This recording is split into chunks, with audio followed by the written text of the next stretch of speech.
Welcome to the State of Startups, Ohio. We're going to have a fascinating conversation today, hearing from leaders across the state, and I'm so excited that you could join us. It's an exciting time for tech in Ohio, and we're thrilled again that you're going to celebrate and learn today. And I think that you'll be inspired after the lineup that we have for you. My name's Chris Berry. I'm the president CEO of Ohio X, and we are a statewide tech-focused nonprofit working to help build Ohio into a tech hub.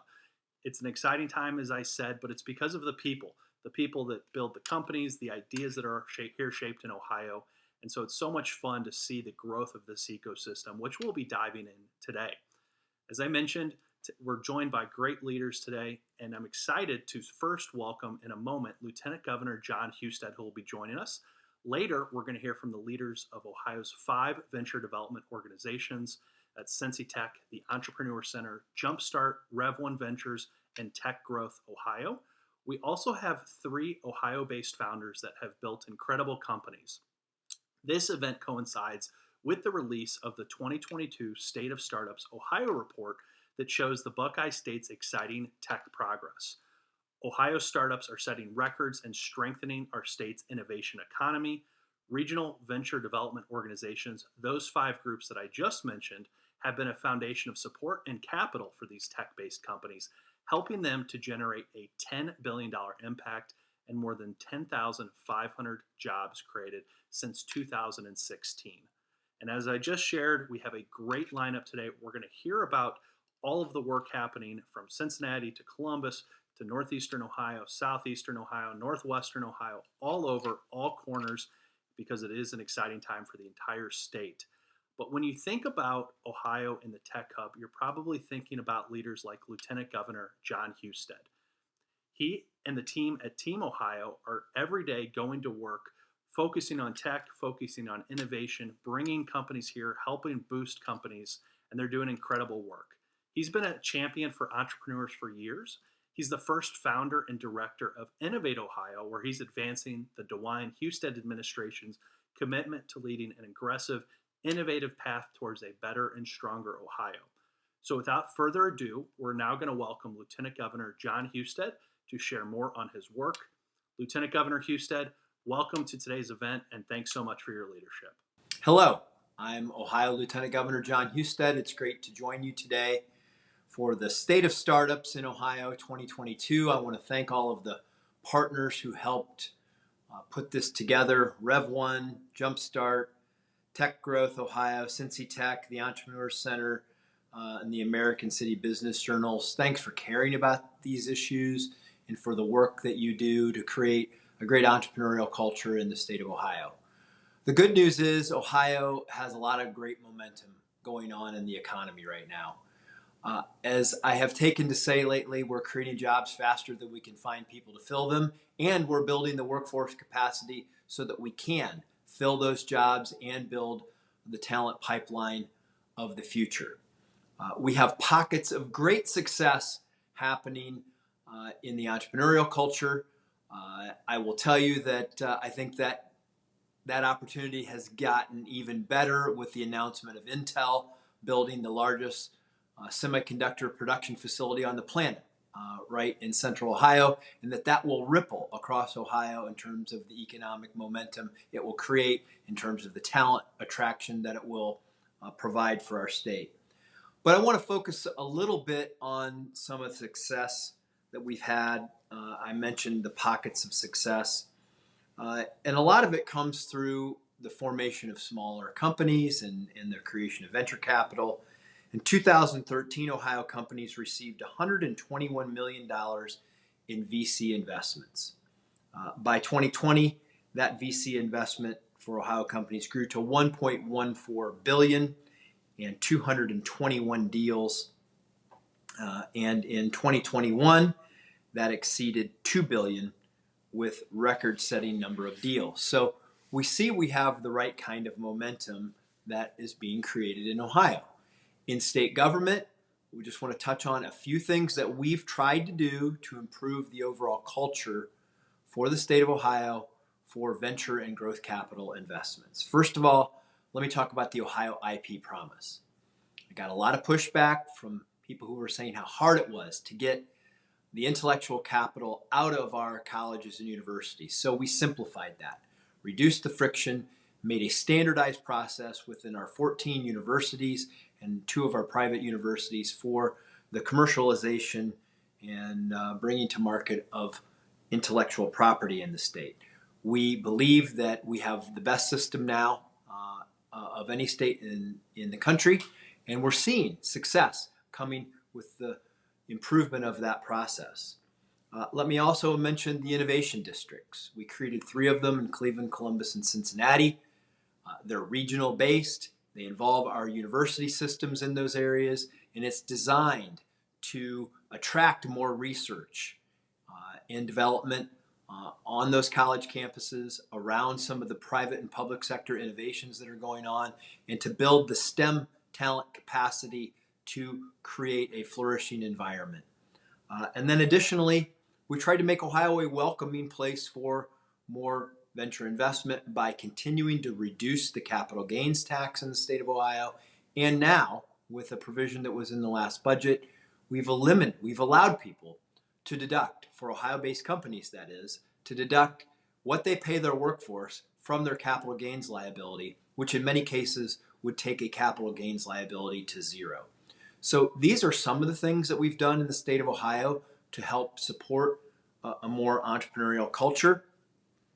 And I believe that collectively, through what the partners involved in the entrepreneurial efforts that are going on through the ISPs and through the other initiatives that are being undertaken by venture capital firms and the state of Ohio, that Ohio's venture and growth capital culture and entrepreneurial culture have been improved. But we have a long way to go. We can't rest on our successes. We still know that the state needs to create more venture and growth capital pools of investments. And if we do that, if we have the capital, we have the people, and we have the entrepreneurs, that Ohio's future is very bright. We've come a long way. We still have a long way to go. And I thank you for pulling this group together to continue these conversations. And I will close with this. Governor DeWine and I never claim to have all the answers. We rely on you for your feedback, your advice on how we can continue to get better in the state of Ohio, and we look forward to continuing conversations with you well into the future. Thank you very much. Thank you, Lieutenant Governor Husted, and thanks again for your leadership on behalf of our state. As I shared during the opening, this event coincides with the 2022 report, State of Startups Ohio. If you haven't read this report, I'd recommend you checking it out, and we're going to drop it in the comments now. The report highlights the successes and the vital importance of the segment of venture capital that invests in the early or seed stage innovation-based high-growth companies in Ohio. Innovation economies create jobs, become a magnet for talent and businesses, and attract private investment. Critically important if we hope to have a robust and growing economy. Given the history of other regions across America, the strides Ohio has made in a relatively short period of time is impressive. Less than 10 years ago, in 2014, Ohio ranked 27th among states for fast-growing companies. In 2020, only 6 years later, the state ranked 11th. And this past year marked the 3rd consecutive year that Ohio companies received over $1 billion in venture capital investment. Those are all records in the Buckeye State.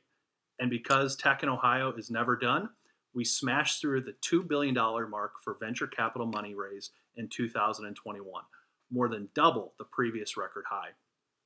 Why is this happening in Ohio? Why is it happening now? It's because we have so many advantages here, including core innovation assets like research institutions and The Ohio State University, Nationwide Children's Hospital, and many more, active partnerships, and national reach. Our state is home to dozens of corporate headquarters, and of course, our 5 venture development organizations.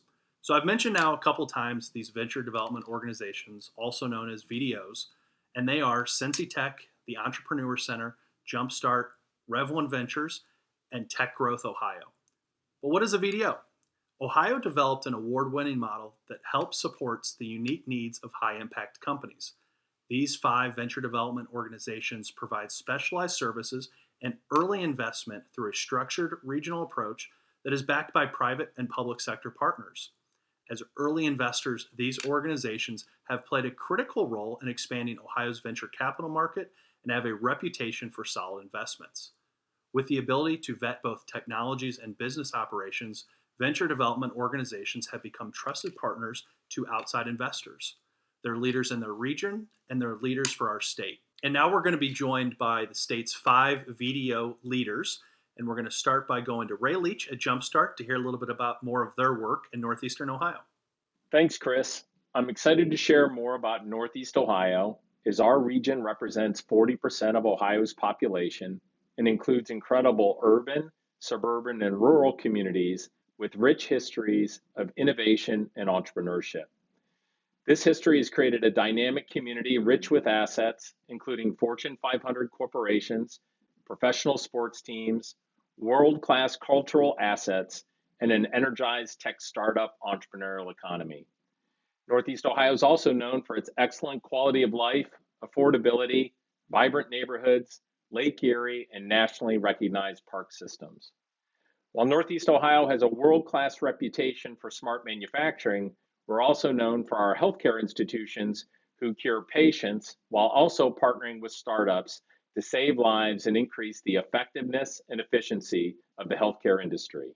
Now we're going to hear from Telyanjay Thomas at Jumpstart, who's going to be sharing about Northwestern Ohio. Thanks, Chris. I'm delighted to talk about Northwest Ohio. In Northwest Ohio, we have our city of Toledo, a small, big city, one where it's easy for entrepreneurs to connect with resources and where public and private partners are supportive, contributing both financially and engaging collaboratively around aligned goals in tech-led economic growth. The regional healthcare institutions, including ProMedica and Mercy Health, are committed to innovation and are proactively advancing medtech startups in the region. The University of Toledo, Bowling Green, and other Northwest Ohio academic institutions support the regional economy, and they do so through activities like incubators, accelerators, bringing talent, and encouraging networking. As importantly, the City of Toledo and county leadership understands in order to be competitive globally, we must invest in tech and innovation locally. Let's now go to Tom Walker at Rev 1 Ventures. Well, hello, and thank you, Chris. I'm real proud to be here today. I'm Tom Walker, President and CEO of Rev 1 Ventures. We help startups scale and corporates innovate here in Central Ohio. We're fortunate to have an active and growing innovation scene thanks to what I call the backyard effect, which is the connecting of assets in our backyard to support entrepreneurs and innovators in our region. For Central Ohio, the backyard effect, it begins with a large and diverse corporate base with 14 Fortune 1000s. We have prominent research institutions in Ohio State University, Nationwide Children's Hospital, and Battelle, who are all fostering spin-out technologies at an accelerated pace in our region. We have an active and experienced business community who provide early support to startups such as legal, accounting, HR, and marketing. And all of these comprise 45 partners that support the work we do with entrepreneurs and innovators, but they're also actively engaged with the startups, not just as connectors and mentors, but as first customers and investors. These partners bring the critical first support to our startups that is then amplified and matched by the Ohio Third Frontier program. This connected community has helped to support and invest in more than 130 companies in Central Ohio since 2013 and has attracted nearly $1.5 billion in investment capital to our region and to our portfolio companies. We feel like we're just getting started in Central Ohio. We're thrilled to be here and we're really excited about the future. Thank you. Excited to be joined now by Mike Venerables at SensiTech. Thanks, Chris, for that introduction. I'm excited to talk about the progress we've made in Southwest Ohio over the last, say, 12 to 15 years in the startup economy that I've been here. And really a transformational time, I would say. We had great kindling wood and things to start with. We have great assets in the region to leverage. And I think those assets now are are growing into a real stable, mature ecosystem that's ready for a step change. Those start with a really diverse economy made up of a lot of large corporations that are well known both nationally and globally. Procter & Gamble, Kroger, Fifth Third. We have a strong set of hospital systems here, including a large chain like Bon Secours Mercy. And those obviously present, and face competitive challenges every day that they're trying to solve through technology. So we have a good entrepreneurial base that sort of thrives on those problems, helps to solve them, and some of those become companies, startup companies that can scale. And then we also have a strong medical and healthcare value chain here, which includes both med device, very med tech that came out of sort of the Johnson & Johnson Ethicon Endosurgery world, and that's a strong human capital base here. And then we also have the great research base that's at Children's Hospital and the University of Cincinnati. And in the last decade, we've seen just an incredible acceleration of both capital formation at the seed stage and importation of capital and co-investment in later stages in the region. So we've gone from seen about probably $2 billion to $3 billion flow in over that decade, and just in the last 12 months, about $1 billion of co-investment. So it's great for us to see other investors and other interested parties come in and bet on great technologies and entrepreneurs that are emerging in Southwest Ohio. And now we're joined by Lynn Gellerman at Tech Growth Ohio. Thank you, Chris. That was great. I'm happy to be here and share some information about Southeast Ohio with everyone. There's a couple of unique aspects to the Southeast Ohio region. One is that we're predominantly rural, which means that we tend to have about 1/3 of the land mass of the state, but only about 15% of the population. So there's a lot of ground to cover physically, and it takes a network and an ecosystem to do that. The other unique aspect of Southeast Ohio is that our economic development and innovation assets and efforts are led by Ohio University. So that's very unique in that we have a public university serving as the anchor and lead in these efforts. A couple of things I would note about Ohio University: they are a designated R1 research university, and they have also been nationally designated by the Association of Public Land-Grant Universities as an innovation university. So OU takes all of this very seriously and has for many years. When we look at Ohio University beyond tech growth, it is home to several nationally recognized centers. I'll just name a few of them: the Center for Entrepreneurship, the Innovation Center, which is our business incubator, the Small Business Development Center, and the Procurement Technical Assistance Center. Moving beyond the university, we work with a number of external partners. I'll just name a few of them here. One is the Ohio Innovation Fund, which was co-founded by Ohio University, Ohio State University, and Kent State University. So it's a great statewide fund. It's invested all over the state. Another partner is Advantage Capital. They're a national VC fund. They're not based here, but they do invest in Ohio and are particularly interested in rural areas. Another partner for a long time has been West Banco Bank Corporation. They have been an active partner and investor in Southeast Ohio. And lastly, I would mention Shawnee State University.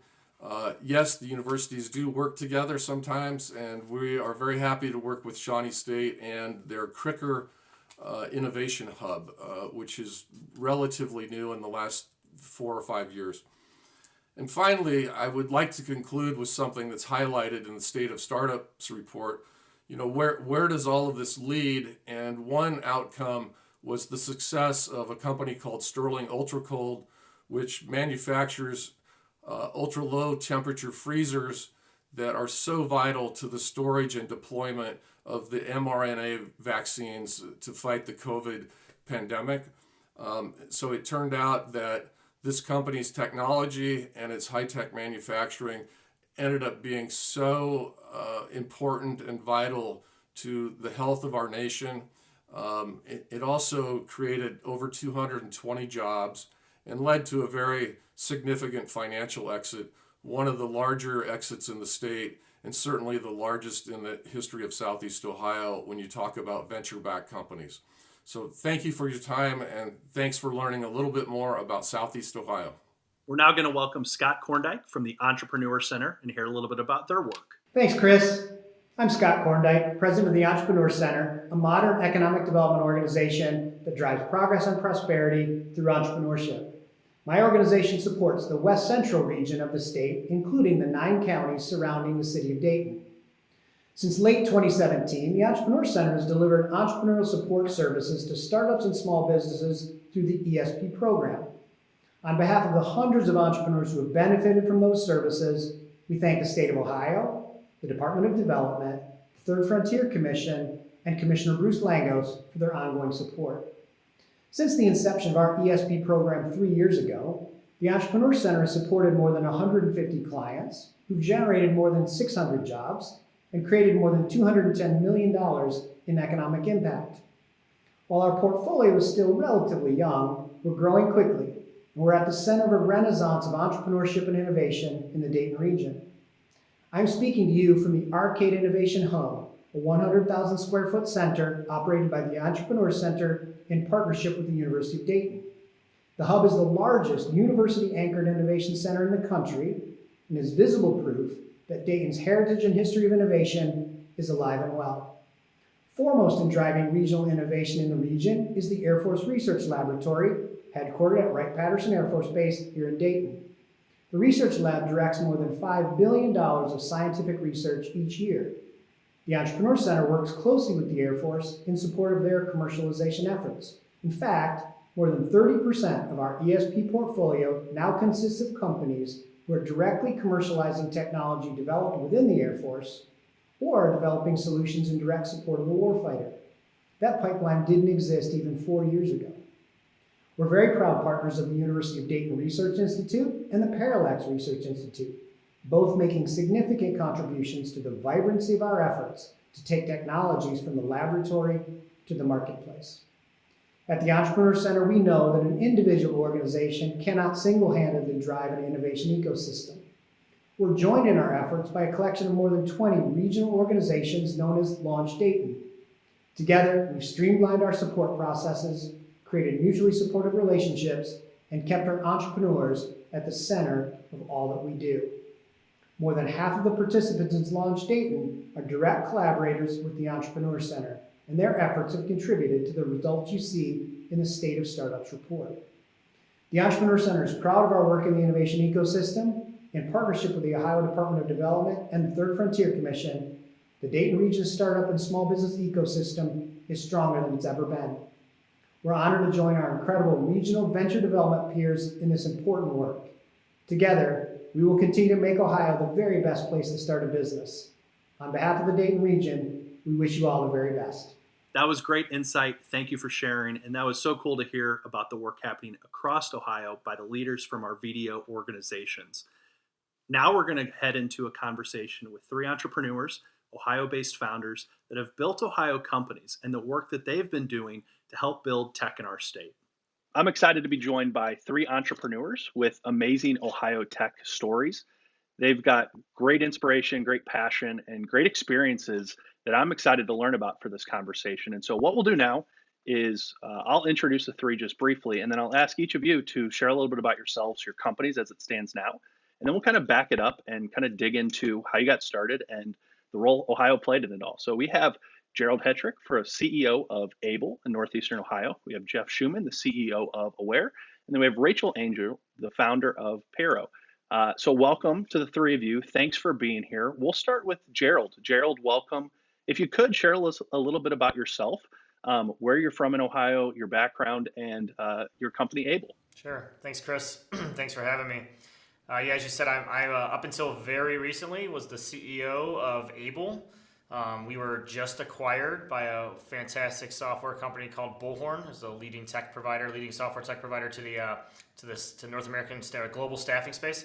I'm a multi-time co-founder of tech companies here here in Northeast Ohio. I'm a local product. I went to Cleveland Public Schools and fell in love with the area. Decided to stay and build a family here, and always knew I was going to be somewhat of an entrepreneur or building something. And so very intentionally decided to try to do that as much as possible here in Northeast Ohio. And so for the past 5 years, we built and launched with the support of a number of Ohio-based development firms, venture development firms. We built, launched, and ultimately exited Able Software. So happy to be here. Well, congratulations, and this is definitely a timely conversation to hear your story. So Thanks for being here, and we'll dig into some more in a moment. But Jeff, you're up next. If you could, just a little bit about yourself, Aware, and what part of the state you're from. Yeah, no, thank you. Nice to meet everybody. So I'm Jeff Schumann. I'm CEO and one of the co-founders of Aware. For those that haven't heard about Aware, we're a cybersecurity company really focused on addressing the challenges and opportunities really associated with the massive amount of information that's being exchanged across the collaboration tools we now use regularly, like Zoom and Slack and Facebook, and the list goes on. Couldn't be more excited to be part of today's panel. We've just recently welcomed Goldman Sachs as a new investor and board member to our company. I am currently residing in Columbus, Ohio. Many of our employees are remote around the world. I grew up in Northwest Ohio, though, just outside of Toledo in a small town called Perrysburg, and couldn't be more excited to build a new business here in the state of Ohio.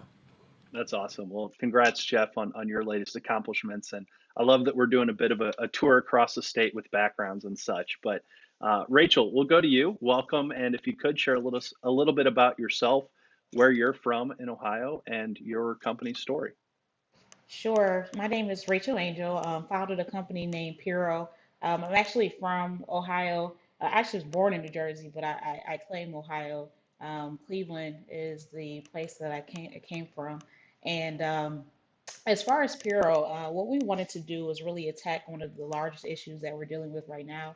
We're seeing like this mass exodus out of working and employment. And so we want to make sure that we're capturing young adults and placing them into entry-level employment that has growth and career opportunities. And so Peerro really focuses on the technology to do that at scale. We work with a number of companies such as DHL and The Gap and some of the other Ohio-based companies or that are having activity in the state of Ohio. So that's currently what we do, and I'm looking forward to having this discussion. Great. Well, thanks, Rachel, for being here, and also Gerald and Jeff. But I'd love to kind of back it up now and talk about your all starts with your respective companies. And there's exciting growth, exciting announcements, and acquisition that we can celebrate. But Gerald, maybe for you, if you could, a little bit about the beginnings of where you started from and that growth and how it got up and running, and maybe some of the support you had across the state that helped lead to your acquisition. Yeah, sure. I mean, we weren't necessarily the classic. Excuse me. We weren't necessarily the classic. Have an idea, launch it in your garage. Build it on the back of an unknowns story. We were like lots of great innovation. We were the idea for our product, and we were the onboarding provider, so onboarding software as a service for staffing agencies for high volume hirers. And our idea was built inside of a staffing agency, a Northeast Ohio staffing agency called Talent Launch. The CEO, Aaron Grossman, had this great idea to kind of focus on middle office problems and try to solve those with technology, which was a bit of a different approach than people were typically doing in the staffing space. And so when they developed a prototype version 1 of the tool, deployed it internally, it worked pretty well, and they knew that they should go try to raise some money and launch it commercially. And so we knew each other through the same network, and I was leading my last startup, which was Vox Mobile, and we were, he asked me to come help him launch it. So we kind of, I landed there, had a little bit of a prototype, had a beta customer or two, had a wonderful, early supports, and we decided we wanted to build the business, remove it from the staffing agency and kind of build it ground up. So I very immediately decided, listen, we want to make this an Ohio story, specifically a Northeast Ohio story. I had some early relationships with people at Jumpstart, and from there was introduced to Rev One, an Ohio Innovation Fund, and many local angels that were in my network and that were otherwise introduced to me. North Coast Ventures was part of the journey as well, and so we put together very intentionally with a very clear plan, put together kind of our first round of financing through those local resources, and leaned in on the notion of trying to build it on the back of those, all the thesis around those funds. And so we immediately gathered that money, entered into customer acquisition mode, and started trying to deploy the product and sell the product into other staffing agencies in North America. And over the next 5 years, we ran that same play a couple times. We raised a couple more rounds of funding, and really continued to kind of stay true to the original plan, the original thesis around doing it here locally, acquiring as much the talent here locally, or bringing net new talent into the area, and then having a really nice exit for everyone. And that's exactly the plan we ran, and it worked out really well. Yeah, that's amazing, and it's amazing to hear. Also, you mentioned it's almost like a who's list of Ohio organizations and the leaders behind them that helped your all's growth and get to the success it is today. So that's really cool to hear. It was great because we did that, and then we also when it was time for us to get outside of Ohio financing, we went and found we found Plymouth Growth Ventures and M25 out of Chicago, and really kind of brought people who were also looking to co-invest in Cleveland as well. So it ended up working really well. That's great. That's awesome. Jeff, how about yourself? You mentioned a late round from a company that is a bit known in the finance world, Goldman Sachs. But if you could kind of where the inspiration, you're in cybersecurity, which is only growing in importance. So how did that story come about, and what's a bit of the launch version for you? Yeah, so a little bit different than Gerald's. We actually got started in a coffee shop, so it was maybe a little bit more the typical route, not a garage in today's world, but sitting either in a collaborative space like a coffee shop is how a lot of companies are getting built, right? And so as co-founders, we got together and said, there's this massive opportunity that we saw now about 5 or 6 years ago, where the world was beginning to shift how they communicated, largely beyond email. In the B2B environment, so in the working world, people were using email to get their jobs done. And then over time, as new employees entered the workforce, they were demanding new technologies that would allow them to communicate and collaborate on any device, anywhere, at any time. And that sort of need drove the necessary innovation in the space. And you saw products like Slack and Zoom really take off. The challenge that I think we saw 5 years ago was that even though the business case for adopting and using modern collaboration tools was obvious to many, there are a number of challenges that create risk and make it somewhat difficult for a larger business or a larger enterprise to implement a tool like a Zoom or a Slack. And so I used to lead enterprise collaboration for a Fortune 50 insurance company. And so I was, I guess, blessed with the opportunity to see all the challenges that maybe large companies see when it comes to deploying modern collaboration technology. And there wasn't an easy way to address the risks associated with the massive amounts of data that were sitting in these environments. And that was all pre-COVID. So we got together and started building the early product 5 years ago, and we're quite surprised with the traction we got from some of our first customers, which were very large companies. And we got together as founders and said we should probably raise a round, or we're not going to be able to survive and support these companies long term. At that point, we had a Series A that we were able to pull together, and it was co-led by the Ohio Innovation Fund, as well as a VC out of Pittsburgh, Draper Triangle. And we really took off from that point forward. We've managed for the past 5 years since our Series A to double our recurring revenue every single year. We've welcomed new investors in the state, like Jumpstart and Rev1 participated in the Series A and continued to participate in every future round. Jobs Ohio joined in the Series B, which was super exciting to have them come aboard. Our company has grown in terms of the workforce from we are at 30 employees just, I think, less than a year ago, and now we're over 100, and we're on pace to be over 200 before the end of this year. In the past 6 months, Goldman Sachs approached seeing the growth that we've had as a company, and honestly, the fact that COVID has tremendously accelerated the adoption of collaboration technology, which has created a larger market for us. They approached and asked if we'd be willing to raise a preemptive Series C round. And after a number of conversations, the board and everybody decided that was the best decision for the company. And I couldn't agree more. It's the earliest investment now Goldman Sachs has ever done as a company. And it's the first investment in the state of Ohio Goldman Sachs has ever done. So we're super excited to be in this position. And and continue to be excited about the opportunity we have to grow the company and frankly service what we think is a pretty large need around the world, and that's help companies collaborate more effectively by addressing the risk that they ultimately face in these tools that they use every day. That's terrific. Thanks for sharing it. And I have to ask the coffee shop. What was the early days coffee shop in Columbus? Yeah, so the early days coffee shop was, it's still there. It's Stoff's in Grandview, Ohio. We spent almost every Saturday and Sunday there, literally wiring up the first iterations of our capability. That's awesome. And I love that it was the Saturdays and Sundays, which is obviously how a lot of founders and entrepreneurs get their start, maybe outside of the 9 to 5 day job. But Rachel, we'll go to you. Same question. Would love to hear a bit of your founding story, those early days, and what the journey's been like for Yeah, you and your sure, team. absolutely. So, actually, my background is in pharmacy. Don't ask how I got into technology. I really just was interested in helping youth, and I was, by happenstance, volunteering with some young people to really just try to understand how we could kind of progress these individuals to kind of have a sustainable future. And what I noticed was that we would have a lot of young adults ask like, hey, can you help us get employed? Can you put us places in employment? And I thought that was amazing because here we are now with such demanding issues as far as um, entry level employment and the number of young adults that are not going into employment, education, or training. And so I wondered what was happening here. And I wanted to make sure that we were creating technology not only to address the issue, but to do it efficiently and effectively on a larger scale because the issue is so large and it's continued to grow. It's really doubled in the last 10 years. And COVID kind of exacerbated those challenges.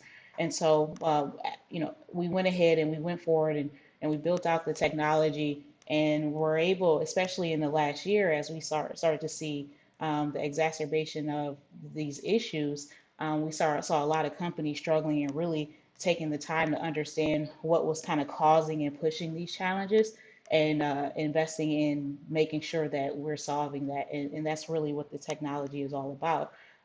When I first started this, my first engagement was with Rev One, and Rev One ended up bringing in Jumpstart, and it was just a great opportunity. What may have been different, I was a single founder, and I really needed support in the development and really just launching the MVP in the beginning. And so, getting the support from those two organizations was very helpful.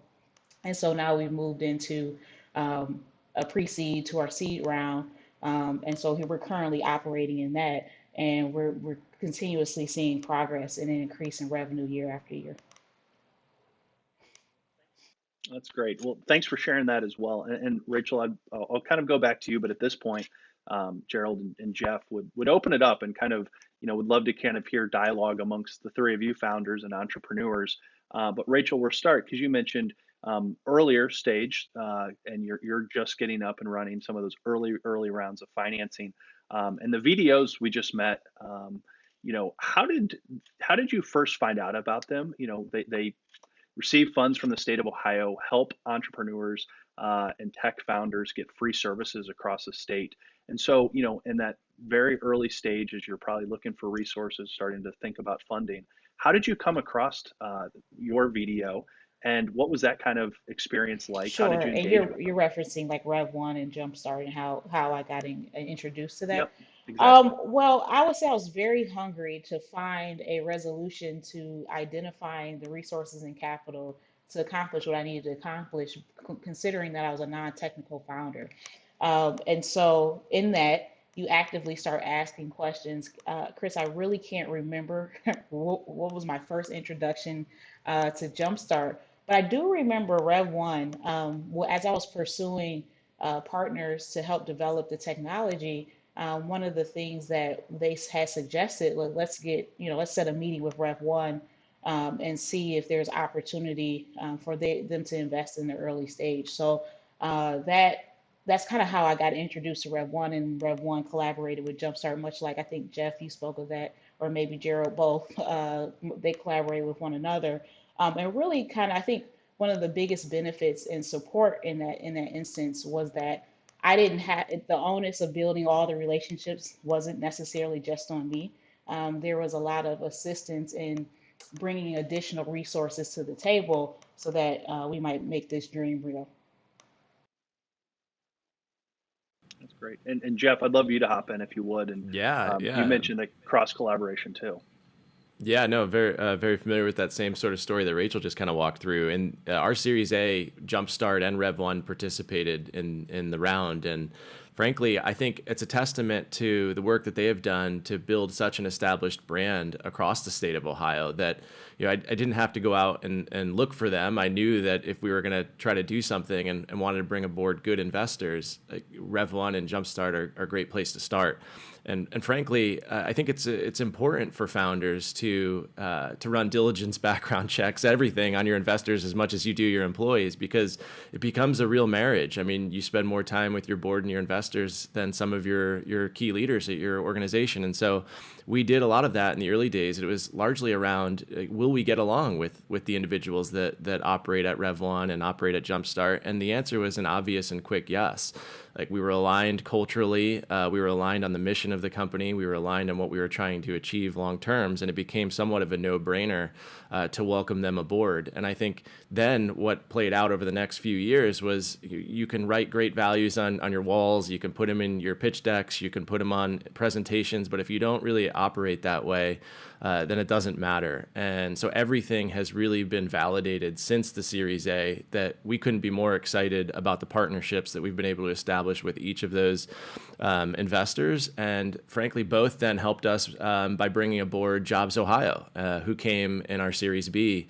And the same thing has played out with the Jobs Ohio relationship. They've invested in the company as well and have helped contribute towards staffing employees, to helping us with recruiting, to literally helping us find credits in the state of Ohio that can help us grow the company and continue to establish the business here in the state. And so we feel incredibly proud, but also incredibly lucky to have found such phenomenal investors here in the state of Ohio.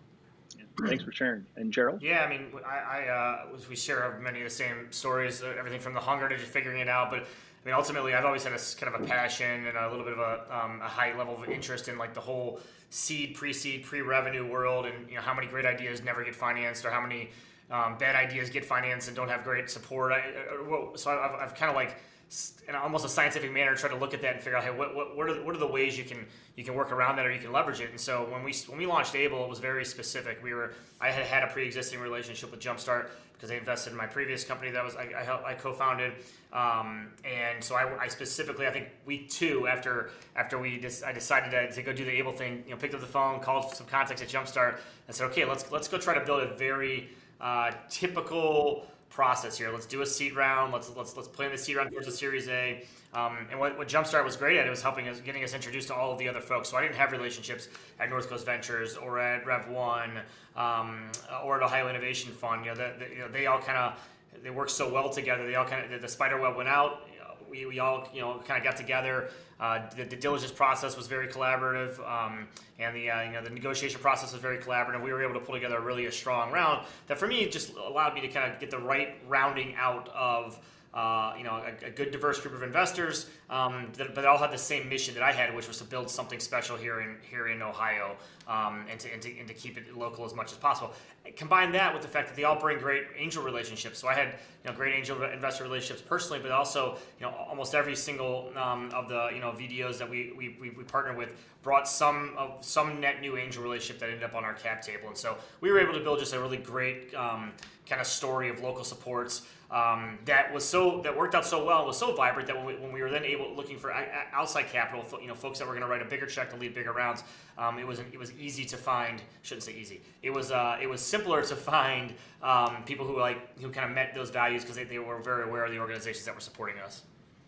I just want to double down on that point too, because I think it sometimes goes just unnoticed, and that's the fact that the Jumpstarts, the Rev Ones, they're not just connected in the state of Ohio. Like, they helped us to, similar to Abel's story, really get connected with investors outside of the state, which was awesome. And they helped bring aboard our Series B lead, which came from New York City, as well as the co-lead for that round that came from Virginia. And you might not think that that's something that you can you can tap into here in the state, but you absolutely can. And so I just want to make sure that that was also known for founders who are looking to start companies, that the connections are real. There's just a great sense of self-awareness by the funds here locally and all the resources here locally. Like, listen, this is where we play. This is what the support we can provide. When you reach that next level of need, we're going to we're going to be your partner and try to help find and or validate and or determine credibility of other folks that might be able to participate. Mentioned yet as much as Cincy Tech, and Cincy Tech here based in Cincinnati has just been awesome for us. For a number of reasons. I think that we all have some of the similar path, but there are unique nuances depending on background, connections, relationships. And I think, and specifically for me, one of the biggest barriers is that, if you're not kind of immersed in that environment for a significant period of time, you kind of don't have those tentacles and those networks around the state or immediately those relationships. And so it becomes even more important to have a willing partner or a willing relationship with one of these entities so that will go out there and help you develop those relationships that you need. Because I think we don't even sometimes realize how important it is and how the progress of a startup and how quickly it progresses is dependent upon how quickly you can access the people that you need to make it flourish. So Cincy Tech has just been an awesome partner in that. And anyone, remotely in the area or looking to access individuals that are great partners and will work with you, help you and support you in things in areas that may be weak, I think that they've been a great organization. Yeah, that's one of the striking things listening to the three of you talk is it's not just about the one city you're in with the one organization, but there is that statewide and then even outside of the state, the connections, the resources that you can then lean on, which is kind of interesting to kind of the next point I'd like to kind of dive into. The report, it frames, this why Ohio and kind of the difference for startups here and the opportunities here. And Gerald, I'd love to start with you because I've heard you mention a couple times, both in your opening remarks, how you were hoping to build something in Northeastern Ohio, that could be kind of like a pillar of the community. And so, as the three of you think about why Ohio, why it's special to be building here, what does that mean for you? Well, because it has to start someplace. We spend all this time as investors or as entrepreneurs or as founders or even just as employees at organizations locally talking about how there's such a more vibrant ecosystem for technology on the peninsula or in Austin or in Boston or in the Triangle or RTP. So we talk about this and I'll tell you, when I was approached by a number of outside firms, come do a road show in California and let's would you consider launching there? And so I think that for me, it was like, well, it seems somewhat lazy to say we can only find great talent outside the region, or we can only find great capital outside the region, or we can only actually build and exit a business outside the region. It feels like, it's being done. We're not the only folks that have founded or leading successful businesses here locally. There's plenty of the success stories, and so my thought was that if we can increase the amount of success stories we have, thus inspiring more entrepreneurs, thus creating more capital exit liquidity events for people to go launch their own things, we can be part of the beginnings of what will one day hopefully be this new great tech ecosystem. I think Ohio's got a tremendous amount of incredible stories all over the place, and on the aggregate, where we've got great momentum towards building a wonderful place for people to build great businesses, and so.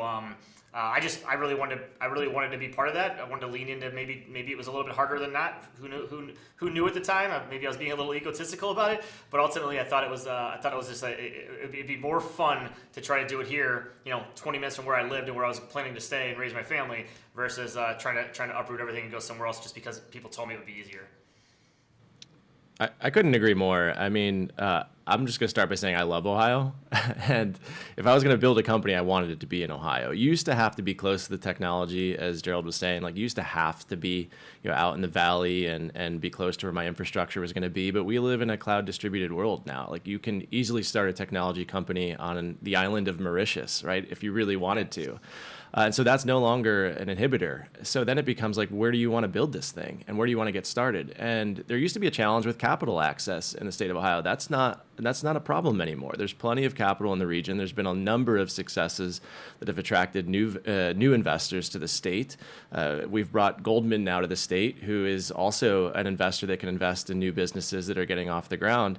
I would say that there's a number of common things you'd probably hear around access to talent and the fact that we've got a number of state universities as well with great students that are coming out of it.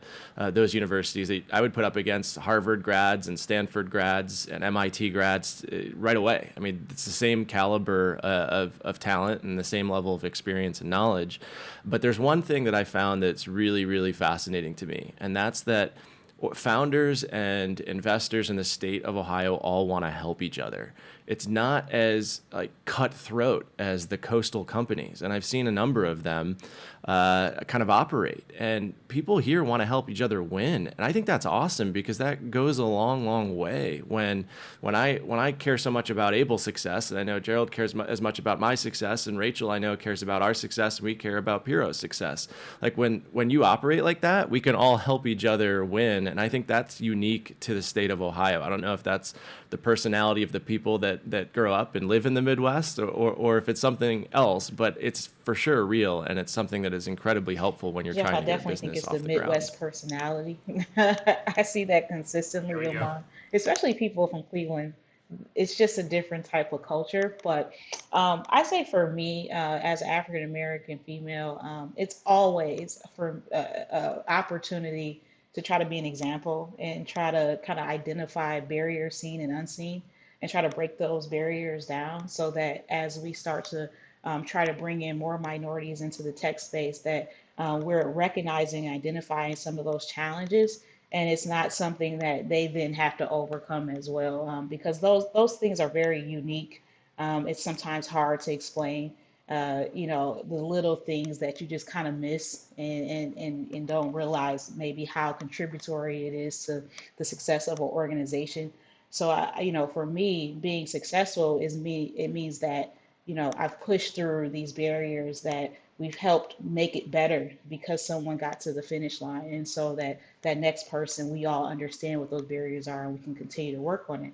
And one of the things that I've seen with organizations like Jumpstart and Cincy Tech and Rev One is that they've tried really hard to identify and help and support some of those barriers for minorities. And what I want to do is, continue to push for that effort and for us to continue to look at those issues. And we may stumble, we may not always get it right the first time, but if one or two or 10, eventually or 10 or 20 gets to the finish line, then that's important to me, and it's important to do it at home.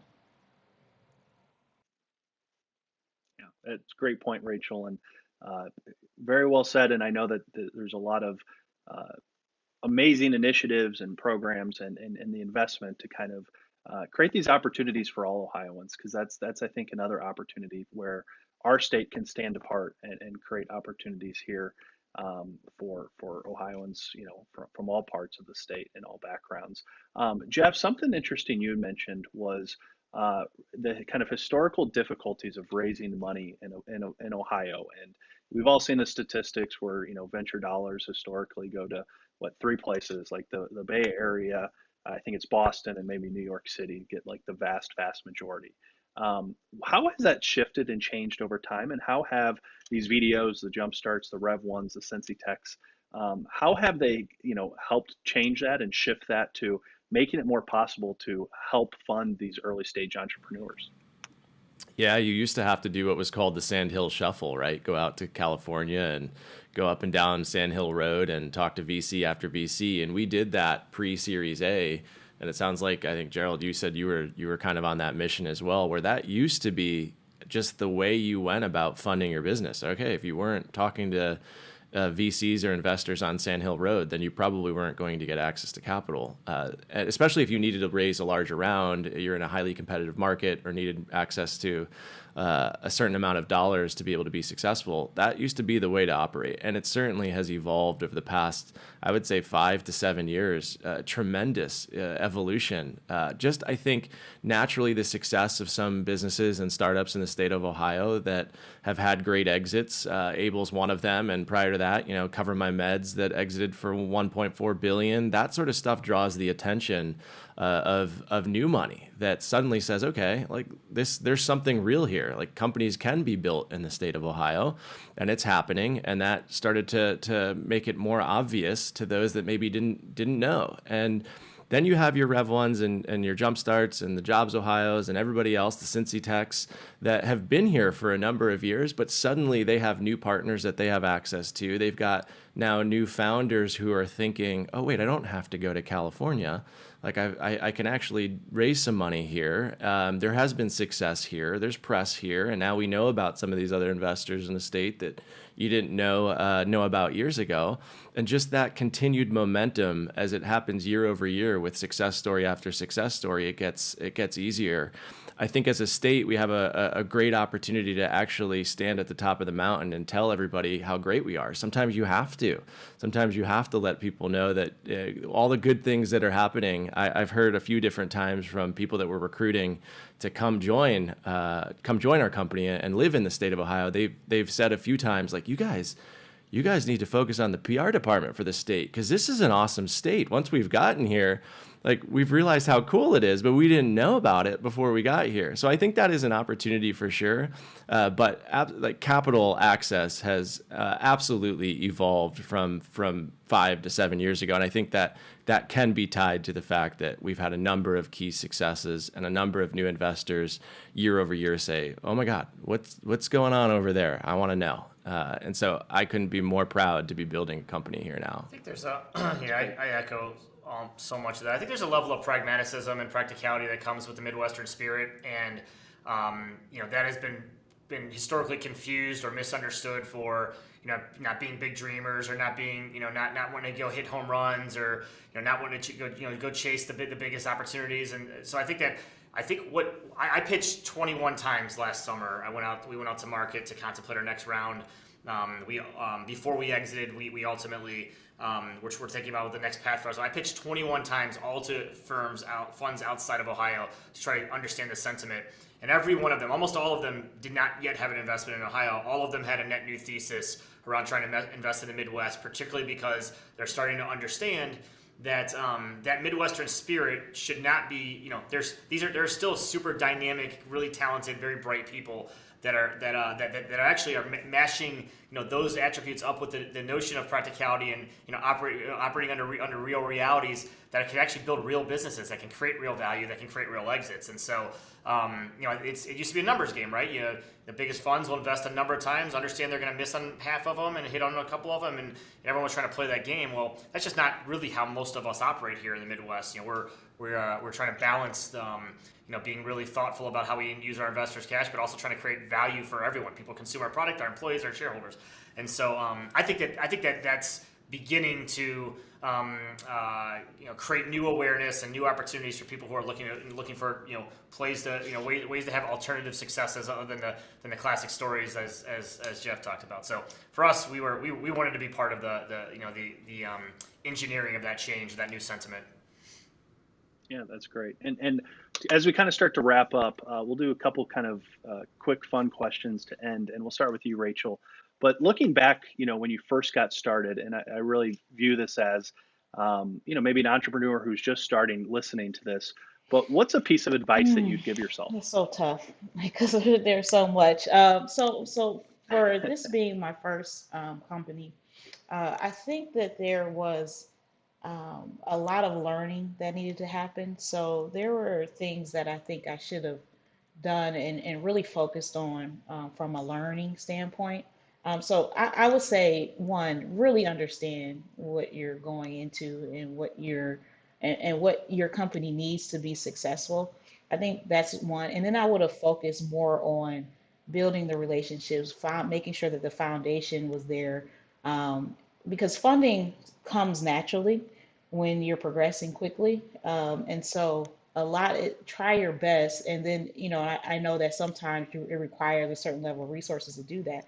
But try your best to understand your business, understand what you need to do, what your weaknesses are, where you need to find talent to support your company, in addition to trying to identify as best as you can how to show that it's a viable opportunity and solution through results. That's great. Jeff, and then we'll go to Gerald. Yeah, I think the advice I'd give to myself is it starts with the people, right? There's a lot of great ideas all across the world and here in the state. And if you don't hire the right people and you don't get the culture right, and you don't invest in that appropriately, you're not going to execute effectively in the end. You won't operate with discipline and focus. And you hire the wrong people, they'll hire the next level of wrong people, and that will continue to proliferate and just become a problem. And it will make it difficult to execute. So I think the advice I'd give to myself, more so than focus on the business idea or the challenge or the opportunity that you're going after, is really just make sure you get the people element right. Like, who do I want to build this company with? What type of company do we want to create? And I don't mean the products that we're building and taking to market. I literally mean the type of company we want to build, the type of people we'll hire, the type of people we'll invest in, what are our values, all that sort of stuff. Spend a ton of time on that up front, and then and it will help you execute and build a great business. And the last point I would say is don't forget about yourself as a founder and CEO. I think one of the things I forgot in the early days was that this is a really, really tiring job. It's incredibly stressful. There's many ups and there's many downs, and sometimes the downs could be a really long time, and sometimes the ups, can be a really short time. And you got to remember that that's just reality. That's the world we live in. But if you don't create a necessary balance by investing in your own health and mental health and getting a break here and there, and even investing in your physical health, it can really affect your execution and everything else that I just talked about in terms of the type of company you want to build. So don't forget about investing in yourself. I've got to take my own advice better there, but it's certainly something I continue to remind myself time and time again. Yeah, it's so hard to go last on this question because everyone says all the right things because we're all in the same boat. I had three things. I actually just wrote these down a couple days ago as I was trying to reflect on the journey, what I do differently. So three things in order of thought we were pretty good at it to need much better execution. The first is being super self-aware. Rachel mentioned this. Businesses have to be self-aware, founders have to be self-aware, teams need to be self-aware, really understand what you're good at, what you're not, and find opportunities to improve the things you're not, and lean into and leverage the things you are. I think part of my learnings at my last startup was around that, so I think I was able to bring that. The second is fail faster. We fall in love with our ideas. We get this pride of authorship moment around our notions and our theories, and sometimes we don't want to let those go. I think failing faster, whether it be on hires that weren't right, or on products that weren't right, or on marketing campaigns that weren't right, or on relationships that weren't right. Your time is so precious, and the capital is so precious. So failing even faster than you think you should. And the third, and something kind of underscore what Jeff just said, and this is the thing I would really try to do better next time, is this role is a super lonely role. All the things that Jeff talked about health are important, but it's very lonely. It's just you feel alone. There's a weight of the world on you. You celebrate when some millions of dollars hit the bank account, or when you get a big customer, and then the pressure mounts. And I'd say building a network of peers, building a team that you can be part of, which is we talked about earlier. One of the great things about the Midwest, about Ohio, building a team that you can be part of. I knew 5 years ago when I met Jeff for the first time, that he had a reputation for building great culture, really leaning into it, a real executed, action-oriented way how to create great values, and then execute and live those as a business. And that wasn't something I was great at. And so trying to build a team of people that can fill in your blind spots, or be a therapy group, if you will. I think it's something I would tell myself to really be more thoughtful about the next time around. Yeah, all great points. And Gerald, I apologize for having you go last on that tough one. So we'll start for our final one with you first. But we've been talking about the people and the importance of that, but also for startups and helping entrepreneurs build these businesses is the capital. You've all been on the startup side, the business side. But as we think of investors, the VCs that you've worked with, what's a piece of advice that you would offer them from the perspectives on the other side of the table of the team members, building these businesses, building these companies? So Gerald, a piece of advice for the VCs out there. Oh, wow. What a great question. I think ultimately, listen, we do not have this figured out. If you want to write a check and do some math and figure out, can I get 10x that cash on cash in 4 years, and the decisioning process is all around that, that's okay. But the reality is that we don't have it figured out. We're going to be, we're trying to Early on, we're posturing. It's our first date, all the way to like we're heavily engaged, and we're trying to be partners. But like we don't have it figured out. You're gonna have to help us do that. Like ultimately, you're gonna have to really want to be a partner. You're gonna want to have to be there when we're successful, and there when we're not. You're gonna have to want to, our problems are your problems, our successes are your successes, and we've got to sit around the table.